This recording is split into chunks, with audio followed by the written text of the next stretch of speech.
फिकर फिर क्या करना, सर पर सीताराम। फिकर फिर क्या करना, सर पर सीताराम। फिकर फिर क्या करना, सर पर सीताराम।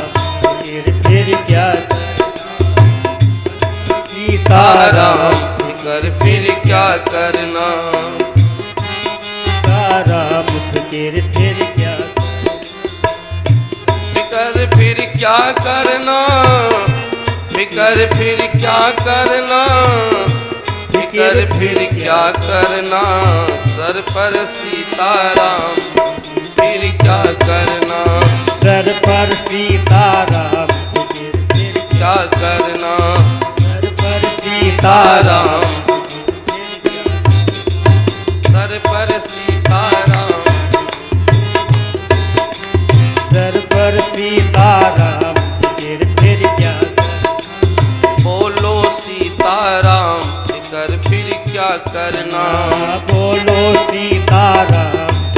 फिर क्या करना, बनेंगे बिगड़े काम। फिकर फिर क्या करना, बनेंगे बिगड़े काम।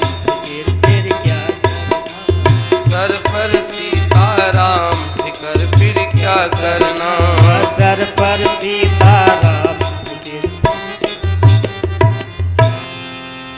सर पर सीताराम।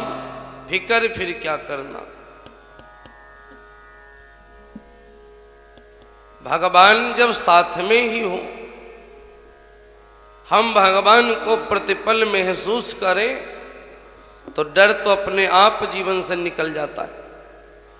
श्री बजरंगबली हर समय भगवान के ध्यान में रहने वाले, भला उन्हें डर कैसे लगेगा।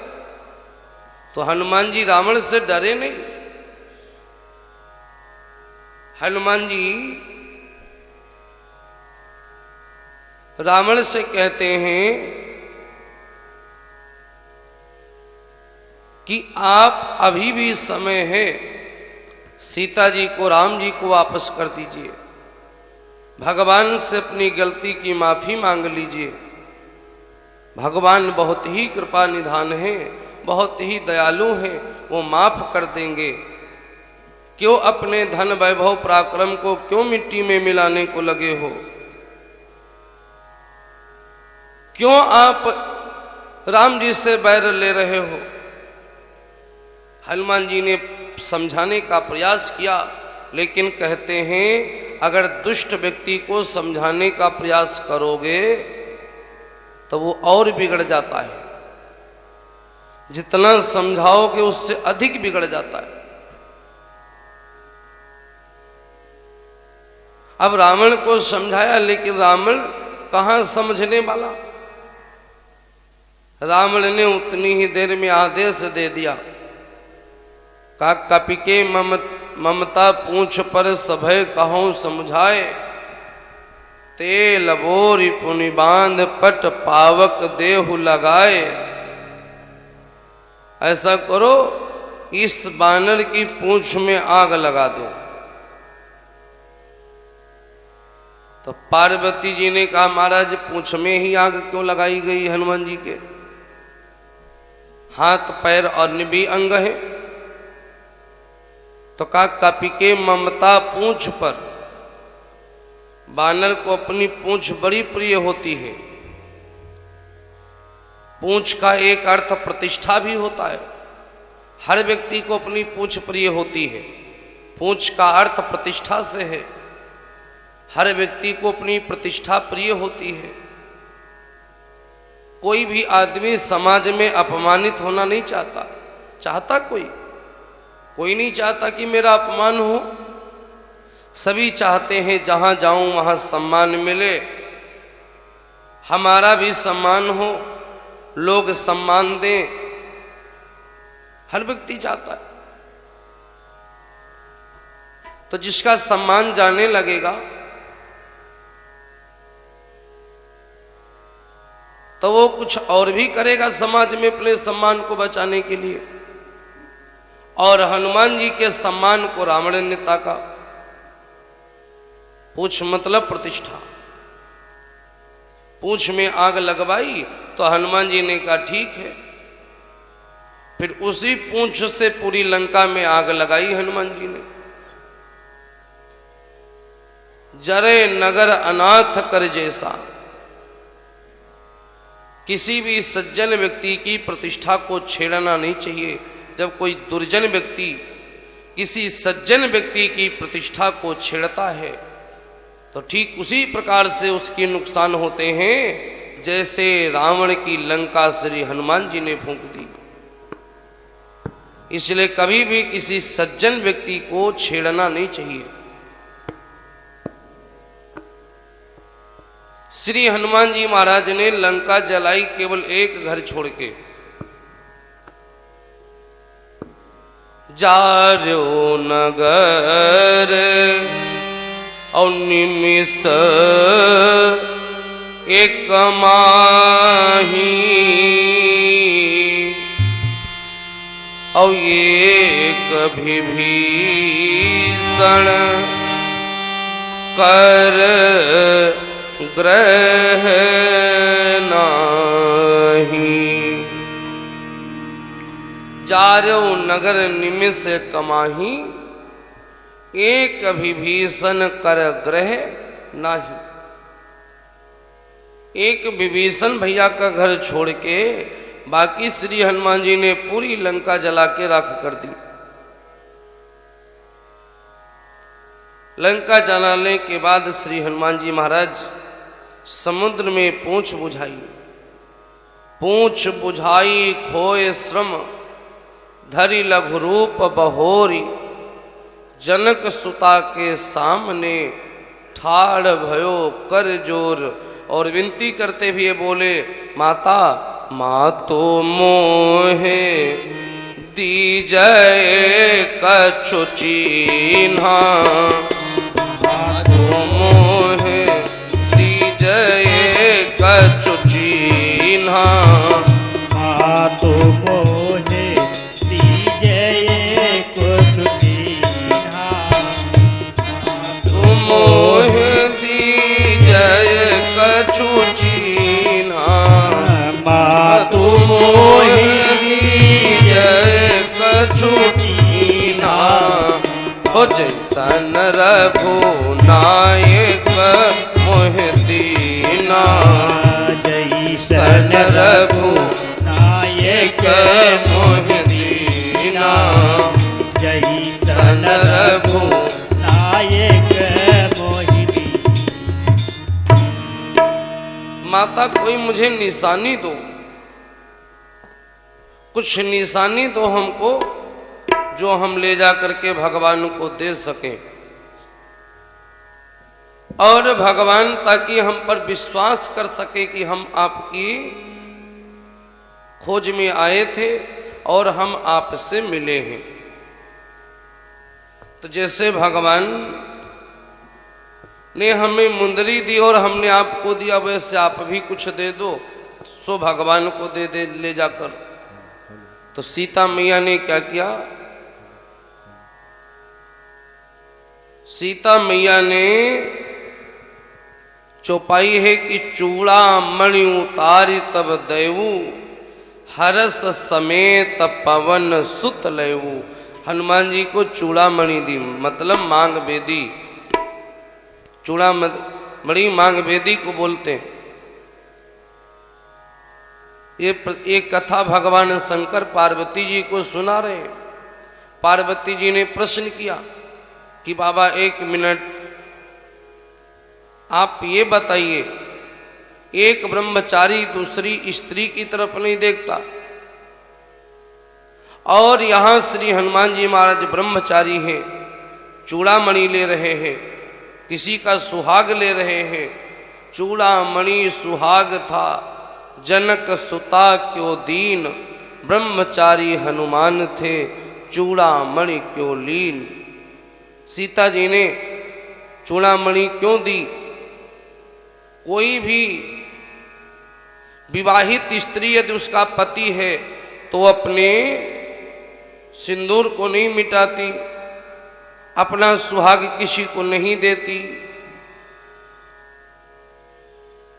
और मांग में दी सुहाग की निशानी है, फिर सीता माता ने क्यों दे दिया? तो यहां पर कथा में थोड़ी सी व्याकरण है। भगवान शंकर माता पार्वती से कहते हैं कि दो शब्द हैं, एक निकालना और दूसरे उतारना। माताएं गहने पहनती हैं, आभूषण पहनती हैं देवियां, कुछ निकालती हैं और कुछ उतारती हैं। निकालना जैसे चूड़ी निकाली जाती, कान से बाले इत्यादि निकाले जाते हैं। कोई अगर सर पे वस्तु अगर गहना कोई धारण किया है तो उसे निकाला नहीं जाता, उसे उतारा जाता है। कहते हैं सर से वस्त्र उतारी जाती, अन्य अंग निकाली जाती। और एक बात माता सीता जी ने विचार किया कि ये सब गहने इत्यादि जो होते हैं पति के लिए होते हैं, और इसलिए होते हैं कि महिला पहने तो पति देखे, तो पहनने का कोई सुख है, पहनने में भी आनंद। अब मैं ये सब पहन के करूंगी क्या, क्योंकि देखने वाले तो भगवान यहां है नहीं। पति संग थी जब विपिन में, थे भूषण श्रृंगार, होते ही पति वियोग में भूषण बन गए भार। इसलिए भार स्वरूप भूषण सिय जानी, और दीन उतारी ही हरसानी। इसलिए माता सीता जी ने चूड़ामणि उतार के दी। और भी कई कारण है कि माता ने चूड़ामणि क्यों उतारी। कहते हैं समुद्र मंथन जब भगवान शिव ने करवाया, शिव पुराण में कथा है,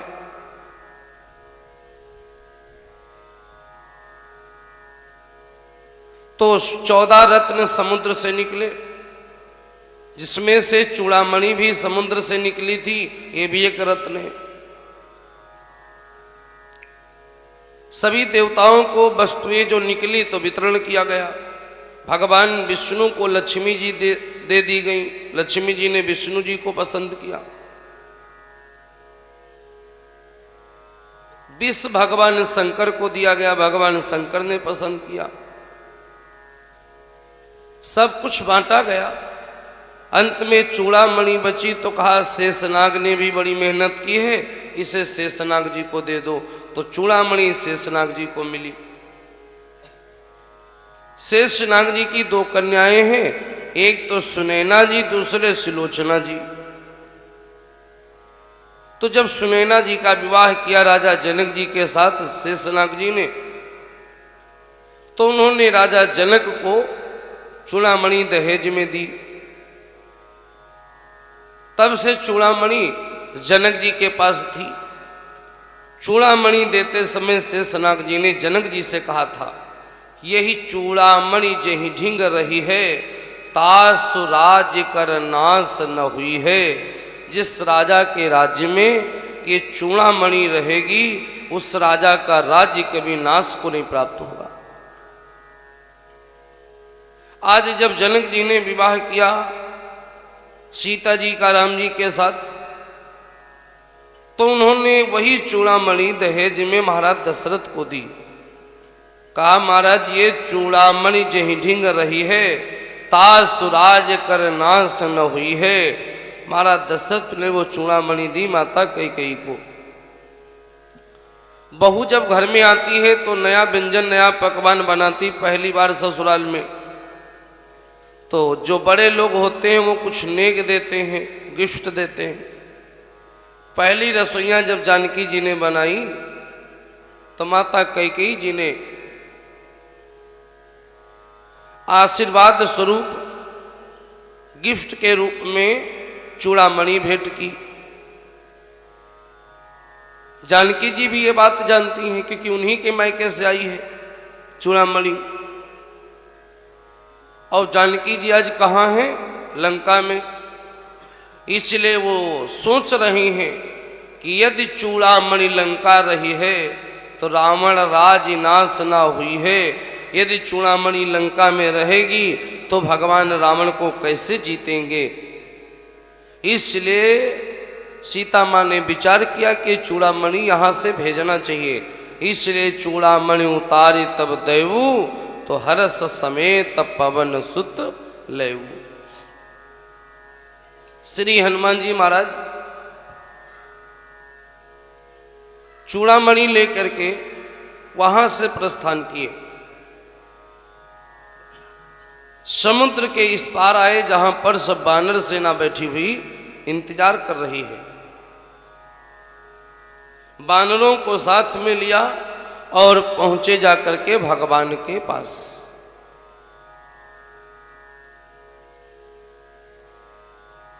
हनुमान जी शायद कुछ बोलते और राम जी पूछते, उससे पहले वानरों ने ही स्पष्ट कर दिया, नाथ काज औ कीन्हे हनुमाना, और राखे सकल कपिन के प्राण। नाथ काज कीन्हो हनुमाना, राख्यो सकल कपिन के प्राणा। कार्य तो हनुमान जी ने किया है, सारा कार्य हनुमान जी ने संपन्न किया। वानर हनुमान जी की प्रशंसा कर रहे हैं भगवान से। आज भगवान प्रसन्न हुए तो श्री हनुमान जी महाराज के सर पे अपना हाथ रख दिए। प्रभु के पंकज कपि के सीसा, के पंकज कपि के सीसा। प्रभु के पंकज कपि के पंकज कपि के सीसा। प्रभु के पंकज कपि के सीसा। के पंकज कपि के सीसा। देखी सुदशा मंगन गौरीसा। देखी सुदशा मंगन गौरीसा। देखी सुदशा मंगन गौरीसा। दशा मंगन गौरीसा। देखी सुदशा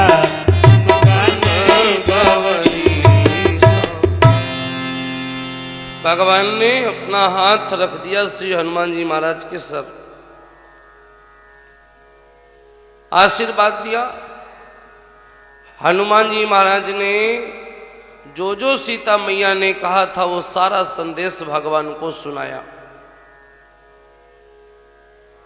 हनुमान जी महाराज ने कहा, विलंब न करिए प्रभु, अब शीघ्रता करिए माता सीता जी को लंका से मुक्त करवाने के लिए। राम जी अपनी सेना समुद्र के उस पार कैसे ले जाएं, इस विचार में उन्होंने समुद्र से बड़ी विनती की कि महाराज आप रास्ता दे दो, वानर सेना हमारी निकल जाए, उस पार चली जाए। और 1-2 मिनट नहीं, एक दो घंटे भी नहीं, पूरे 3 दिन भगवान विनती करते रहे समुद्र देव से। बिने न मानत जड़त जड़, दुष्ट व्यक्ति कभी किसी की नहीं सुनता। वो तब तक नहीं सुनता जब तक दंडित न किया जाए। दुष्ट व्यक्ति दंडित करने पर ही सुनता है। बिने न मानत जड़त जड़, और गए 3 दिन बीत, बोले राम सकोप तब, बिनु भय होत ना प्रीत। तब भगवान को थोड़ा कोप आया। भगवान ने बाण निकाला और जो ही बाण मारने को भगवान मन बनाए, वैसे समुद्र देवता प्रकट हुए हाथ जोड़ के, प्रभु प्रभु महिमा में जाब सुखाई, मैं सूख जाऊंगा आपकी कृपा से, लेकिन अगर मैं सूख गया प्रभु थोड़ा ध्यान दीजिए, बहुत सारे जीव मर जाएंगे, छोटे बड़े बहुत जीव हमारे जल में रहते हैं, इसी में वो अपने तरीके से जीवन यापन करते हैं। अगर मैं सूख गया तो उनका जीवन समाप्त हो जाएगा, इसलिए प्रभु हमें न सुखाइए, आप पुल बनवा लीजिए मेरे ऊपर, और पुल बना करके अपनी सेना सहित पार हो जाइए। तो भगवान को समुद्र ने बताया, आपकी सेना में नल नील जो हैं उनसे राम राम लिखवाइए, आपका नाम ही इतना पर्याप्त है, जहाँ नाम पहुँच जाएगा वहाँ हर कार्य सफल हो जाएगा। आपका नाम ही इतना महत्वपूर्ण है, आपके सहारे, आपके नाम के सहारे पत्थर तैरने लगेंगे, और पत्थर तैरेंगे तो पुल बन जाएगा, और पुल बनेगा तो सेना आराम से पार हो जाएगी। तो भगवान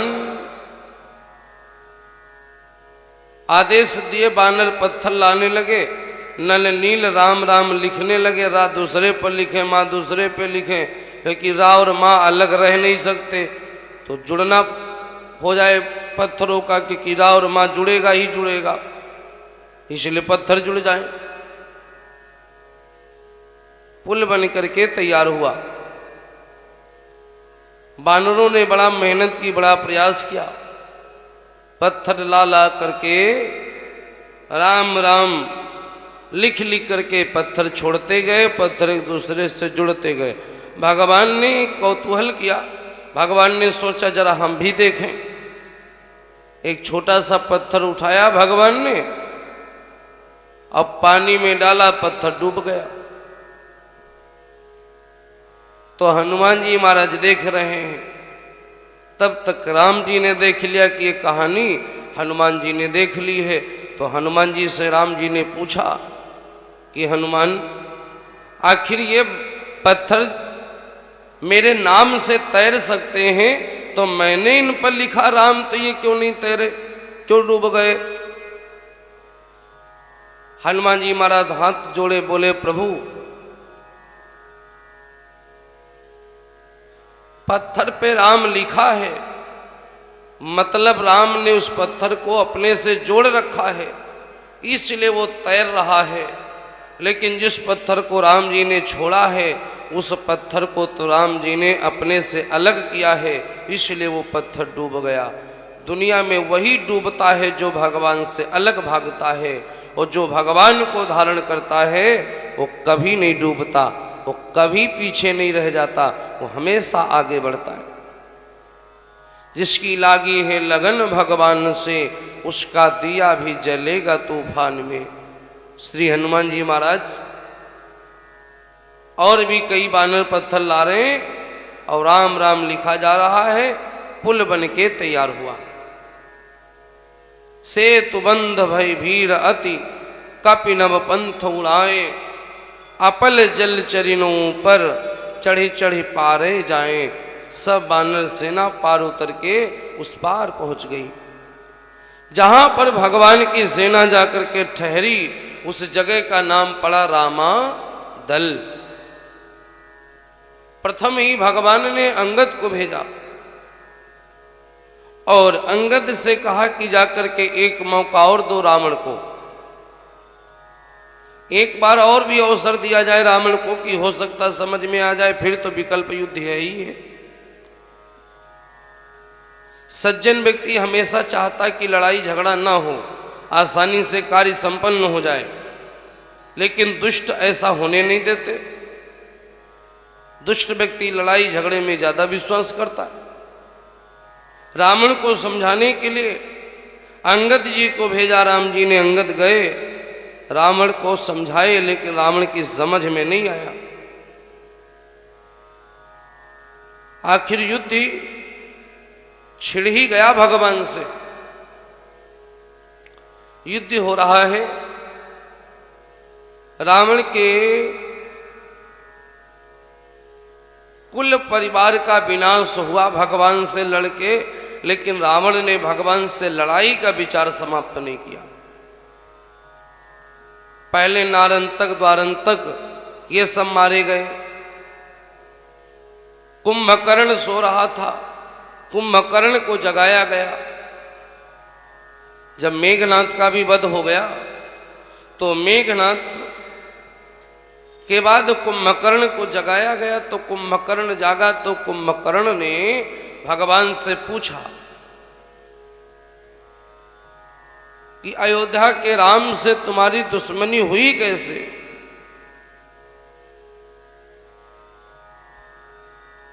क्योंकि वो तो सो रहा था, उसे तो पता नहीं रावण क्या किए हैं। लोगों ने बताया कि राम की भार्या लेकर के रावण आए हैं। पहले तो कुंभकर्ण ने रावण को भी कहा, भैया आपने बहुत गलत कर दिया, ऐसा करना नहीं चाहिए था। तुम स्वयं जगदम्बा को हर लाए, स्वयं आदि शक्ति जगत जननी को हर लाए, तो विनाश निश्चित है। रावण ने कहा, भाई लड़ना है तो लड़ो, नहीं लड़ना है तो तुम फिर सो जाओ चादर ओढ़ के। दुनिया की बकवास क्यों करते हो? मैंने तुम्हें जगवाया है लड़ने के लिए और तुम हम ही को प्रवचन दे रहे हो। तो लड़ना है तो लड़ो और नहीं लड़ना तो चादर बिछा के फिर से सो जाओ, और सोते तो रहते ही हो। कुंभकर्ण ने कहा, नहीं मैं लड़ूंगा। इसलिए नहीं कि राम को जीतना है, इसलिए क्योंकि भाई का सपोर्ट करना है, भाई का साथ देना है, इसलिए लड़ूंगा। और मुझे पता है कि मैं मारा भी जाऊंगा, क्योंकि भगवान को कौन जीत सकता है। लेकिन भाई होने के नाते आपका सपोर्ट करना मेरा धर्म है, इसलिए मैं आपके लिए जाकर के मरने को भी तैयार हूं। तो कुंभकर्ण ने युद्ध किया, भगवान ने कुंभकर्ण का भी वध कर दिया। लक्ष्मण जी ने मेघनाथ को मारा, भगवान ने कुंभकर्ण को मारा।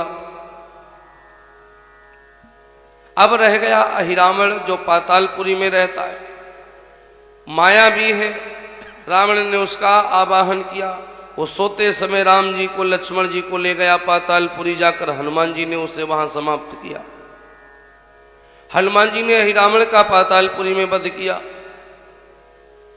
धीरे धीरे पूरा परिवार नष्ट हो रहा है।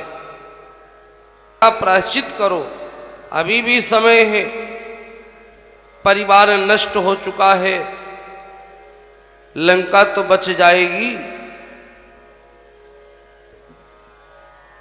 रावण को यह बात समझ में नहीं आई। उसने कहा, अगर भगवान है तो हमारा उद्धार हो जाएगा। अगर ये भगवान है तो भगवान के हाथ से मरने के बाद भी हमारा उद्धार हो जाएगा। अगर ये भगवान नहीं है तो मेरा इन पर अधिकार हो जाएगा, मैं विजय हो जाऊंगा इन पर। तो मंदोदरी समझ गई कि अब लगता है रावण के विपरीत ही विधाता जी लिखे हैं। न रावण अब समझ सकते, न रावण का कल्याण हो सकता। तो अपना पत्नी धर्म निभाना मेरा फर्ज, इसलिए समझाया बुझाया, लेकिन रावण को समझ में नहीं आया।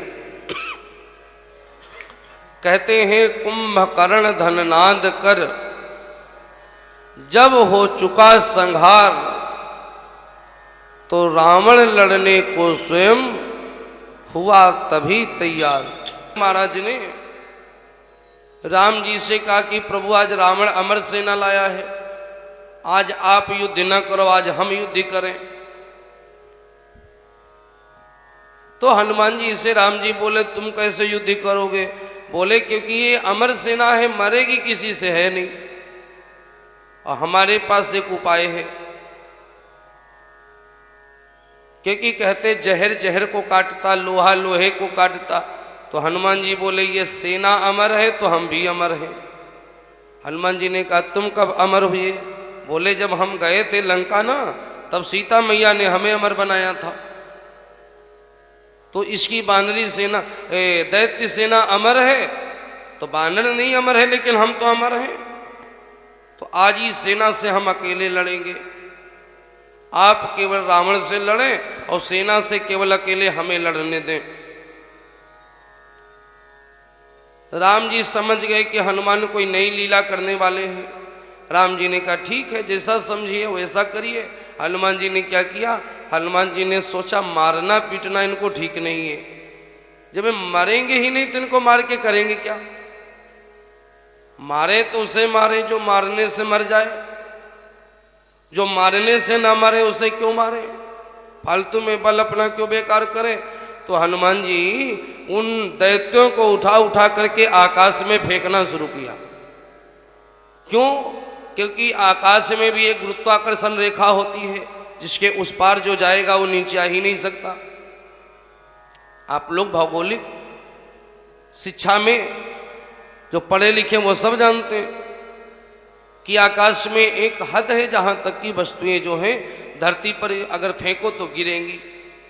अगर गुरुत्वाकर्षण रेखा जो बनती है उसके ऊपर कोई चीज फेंक दी जाए, कोई विमान कभी भूल भटक से 70-80 हजार फीट पे अगर चला जाता तो लौट के धरती पे कहाँ आता है, बोले अंतरिक्ष में गायब हो गया। हनुमान जी ने उनको उठा उठा करके फेंकना शुरू किया। कहा मरोगे तो है नहीं तो तुम ऊपर ही टहलो, नीचे आके करोगे क्या। तो सबको गुरुत्वाकर्षण रेखा जो है उसके उस पार हनुमान जी ने फेंक दिया। पूरी सेना जितनी लाया था रावण, अमर सेना का काम ही खत्म कर दिया हनुमान जी ने।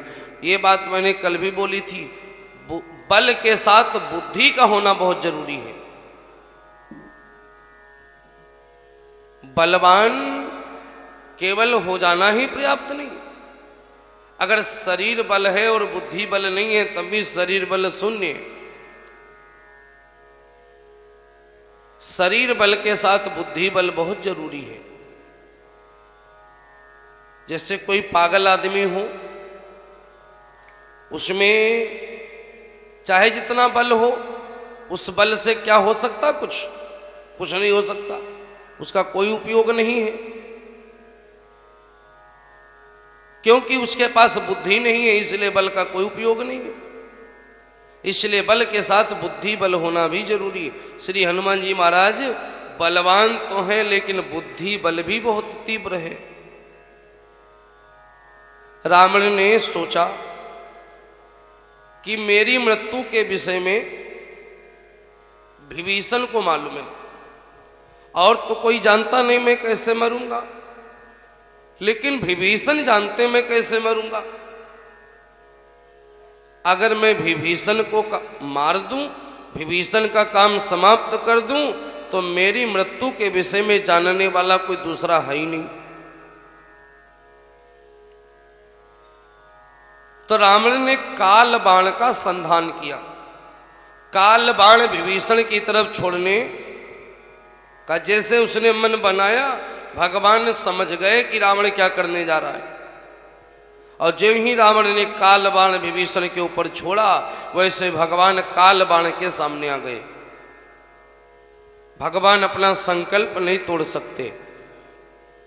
मनुष्य को कभी भी अपनी बात से पीछे नहीं हटना चाहिए, संकल्प का पक्का होना चाहिए। भगवान संकल्प ले चुके हैं कि लंका का राजा विभीषण को बनाएंगे, और सोचते हैं अगर विभीषण मर गए तो किसे लंका का राजा बनाएंगे। इसलिए उस काल बाण का सामना भगवान ने स्वयं कर लिया, विभीषण को पीछे कर दिया, खुद ही काल बाण के सामने खड़े हो गए। और भगवान से तो महाकाल डरते हैं, महाकाल भगवान का भजन करते, तो काल की क्या वहां चलेगी। सोचिए, जब महाकाल राम का भजन करते हैं दिन रात, तो काल की क्या उपाय चलेगी वहां पर। काल बाण का स्थिति ही समाप्त हो गया। लेकिन जब इस दृश्य को विभीषण जी ने देखा तो विभीषण के नेत्र में आंसू भर आए। विभीषण ने सोचा, बारे भगवान, विभीषण रावण की मृत्यु के विषय में जानते थे और भगवान को बता नहीं रहे, क्योंकि उनके अंदर भी भाई वाला मोह थोड़ा बहुत जागृत तो था ही विभीषण के अंदर। भाई चाहे जितना दुश्मन हो, लेकिन थोड़ा बहुत भाव तो रहता ही रहता है। लेकिन जब भगवान ने विभीषण के काल बाण को अपने ऊपर ले लिया तो विभीषण के नेत्र अश्रु से भर गए। विभीषण ने सोचा, बारे भगवान, एक मेरा भाई जिसकी मृत्यु का राज जानता हूं मैं, लेकिन मैंने नहीं बताया था कि मेरा भाई न मर जाए, और वो भाई मुझे मारना चाहता, वो भाई मुझे काल बाण छोड़ता है। अवारे भगवान कृपा निधान, एक आप हो, एक मेरा भाई है, भाई मुझे मारना चाहता है, मैं मरने का कारण जानता हूं लेकिन बता नहीं रहा हूं, एक आप हो जो मेरे लिए अपने प्राण दांव पे लगा दिए। तो विभीषण बोले, भगवान अब हम बताते रावण कैसे मरेगा। तो भगवान को थोड़ा हंसी आई कि जानते थे लेकिन बताए क्यों नहीं, जब खुद पे बीती तब बताया। विभीषण बोले, प्रभु मैं जानता हूं ये कैसे मरेगा। इसको मारने के लिए ब्रह्मा जी ने एक बाण दिया था रावण को, उस बाण का नाम है कारमुक, क्योंकि रावण ने तपस्या की थी ब्रह्मा जी की और कहा था, महाराज हमें वरदान दो। 5 लोग लंका से तपस्या करने गए थे, रावण, कुंभकर्ण, त्रिजटा, लंकिनी, विभीषण। एक पर्वत था जिसका नाम था पमाली, पमाली पर्वत पर ये 5 लोगों ने तपस्या की। भगवान ब्रह्मा जी प्रकट हुए। कुंभकर्ण मांगना चाहता था इंद्रासन दे दो, सरस्वती जी के प्रभाव से उसके मुख से निकला, हमें निंद्रासन दे दो। भगवान बोले ठीक है। फिर रावण ने बड़ी विनती की कि जब ये जीवन भर सोएगा तो मतलब क्या है भगवान, कुछ कृपा करो। भगवान बोले 6 महीने सोएगा तो एक बार जगेगा, थोड़ा कम कर दिया। अब कहा 6 महीने सोएगा और एक दिन जगेगा, तो 6 महीने का भोजन एक ही दिन में समाप्त करके फिर सो जाएगा। उसके बाद भगवान विभीषण और त्रिजटा से बोले, आप कुछ मांगो।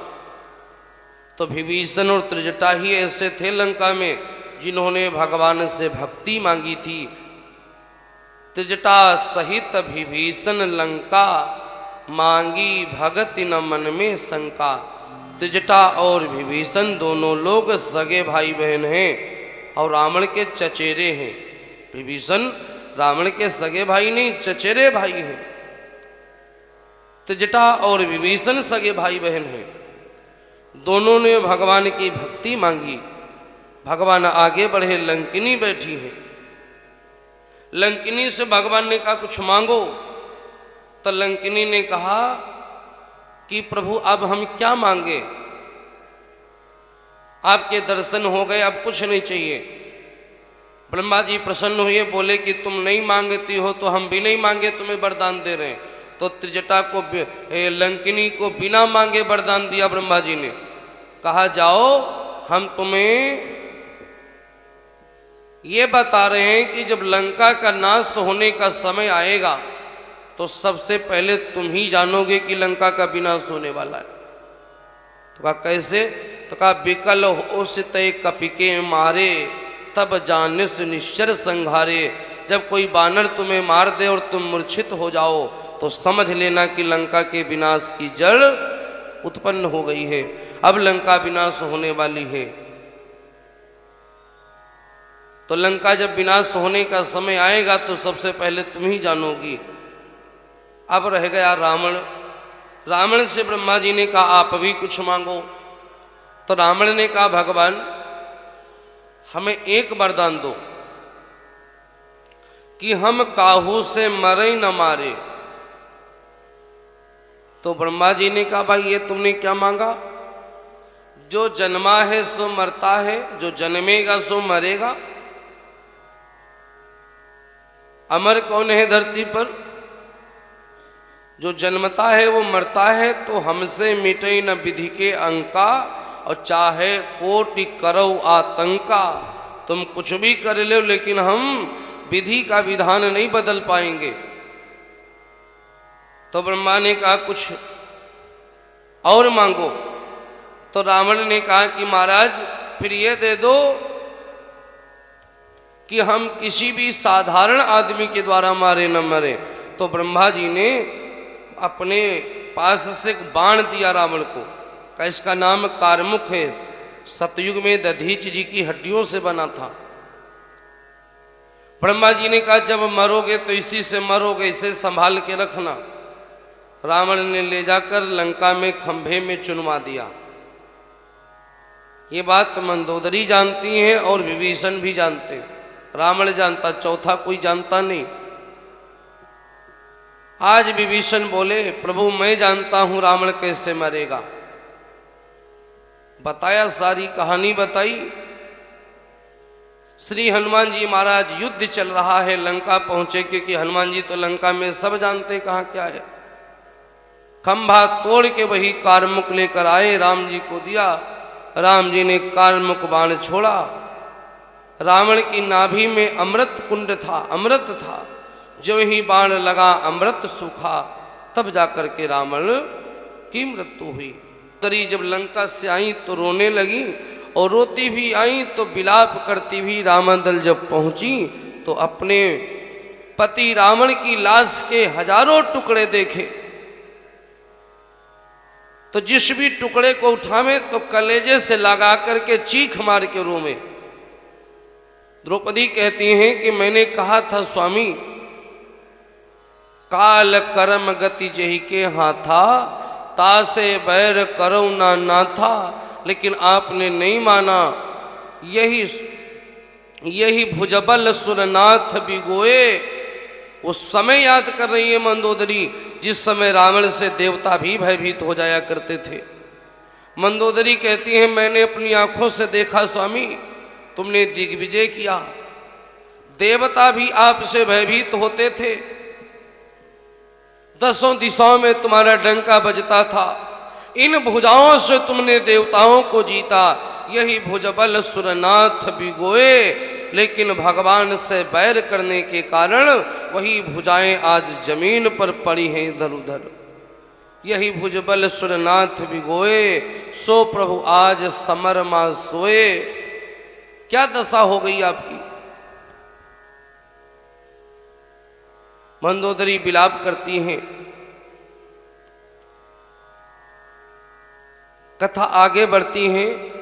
देवता हर्षित हुए, देवता सोचे बुराई का अंत हो गया, अच्छाई की जीत हुई, विभीषण राजा बने। माता जानकी जी को सम्मान सहित अशोक वाटिका से लाया गया भगवान के पास। भगवान ने सीता जी की अग्नि परीक्षा करवाई, क्योंकि असली सीता तो अग्नि में बैठी हैं। ये तो सीता जी का प्रतिबिंब था, निज प्रतिबिंब राखी तां सीता। भगवान ने तो लीला की है सीता जी के सहयोग से, असली सीता अग्नि से प्राप्त हुई। भगवान देखे कि 14 बरस पूर्ण होने को है। भरत जी कह गए थे चित्रकूट में कि अगर समय समाप्त होते ही अगर आप ना आए तो मैं ज़्यादा इंतजार नहीं करूँगा, मैं अपना शरीर भस्म कर दूंगा। तो भगवान श्री हनुमान जी को भेज रहे हैं, हनुमान तुम पहुँचो अयोध्या, भरत को संभालो और हमें अभी कुछ लोगों को मिलना है। तो श्री हनुमान जी महाराज श्री धाम अयोध्या जी आ गए, भैया भरत को समझा रहे हैं। आप लोग भी आनंद मनाइए, कथा विश्राम अवस्था में है। कि बजरंग जी लाए खबरिया, अरे बजरंग जी लाए खबरिया, राम आते नगरिया, रंग जी लाए खबरिया, राम आते नगरिया। बजरंग जी लाए खबरिया, राम आते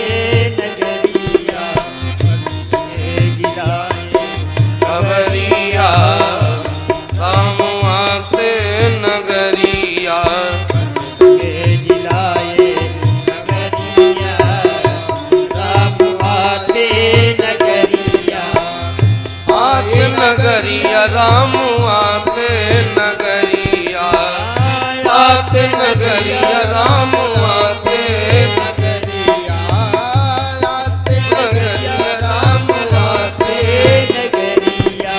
बजरंग जी लाए खबरिया राम आते नगरिया, बजरंग जी लाए खबरिया राम आते नगरिया, बजरंग लाए खबरिया। आप लोग भी गाइए। आते नगरिया,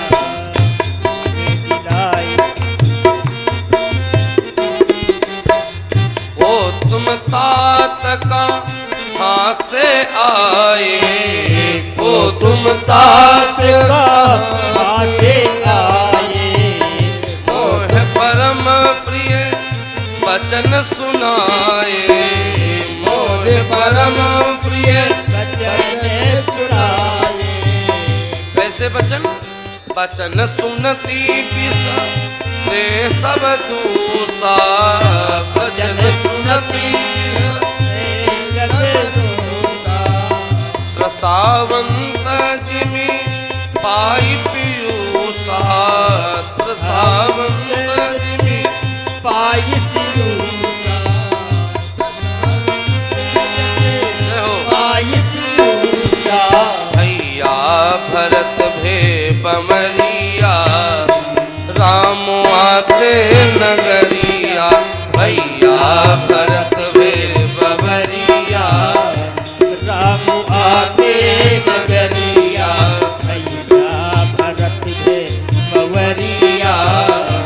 राम आते नगरिया, नगरिया राम आते नगरिया। आते नगरिया राम आते नगरिया, दिलाए खबरिया राम आते नगरिया, दिलाए खबरिया राम आते नगरिया, बजरंग आए खबरिया राम आते। श्री हनुमान जी महाराज भैया भरत को सूचना दिए कि भगवान आ रहे हैं, और इधर भगवान विमान पर बैठ करके चल दिए।